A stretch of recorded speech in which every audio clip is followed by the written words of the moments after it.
Questions tonight about how police responded to a brutal stabbing. It happened at a group home in St. George that left a 20-year-old with life-threatening injuries. Neighbors say there was confusion during the emergency response, including officers entering the wrong home while searching for that suspect. Liv Kelleher's in the neighborhood tonight with what we do know so far. So after she escaped her alleged attacker, 72-year-old Keith Johnson, Courtney Mansfield ran throughout this community, knocking on doors looking for help.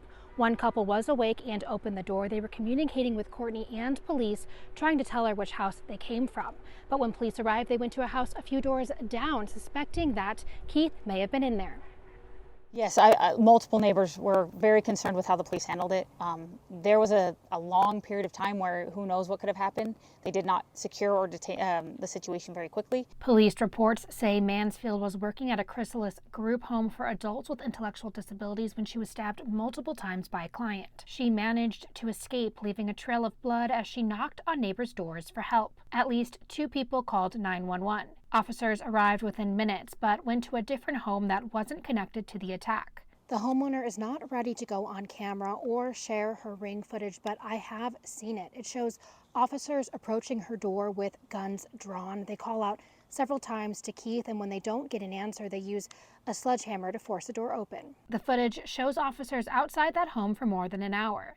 It's unclear how long they were inside. The family was out of town at the time, and neighbors cleaned up the blood and secured the house the next morning. I was surprised that it hadn't been cleaned up and that the door, them being people being out of town and it being wide open. Another neighbor came and had to secure it a different way, but yeah, I mean, they just left everything wide open for the whole world. Based on what neighbors saw, ring footage, and a brief exchange with police, it appears officers believe the suspect may have been inside due to the blood seen from the street. Under Utah law, police can enter a home without a warrant during an emergency known as exigent circumstances. Neighbors say they understand mistakes happen, but they're still looking for clarity. The police taking accountability and owning up to what happened so that, you know, everyone makes mistakes, but if you don't own the mistakes, it's hard to know that you're going to do something different. I reached out to St. George Police today and they were unable to comment but said they would get back to me tomorrow. I also reached out to the city about the reimbursement process in a situation like this. They said that this goes through the city attorney's office, but police may be absolved of paying that fine or paying that back if it was determined that this damage happened while they were doing their duties. Live in St. George, Liv Kelleher, KUTV 2 News.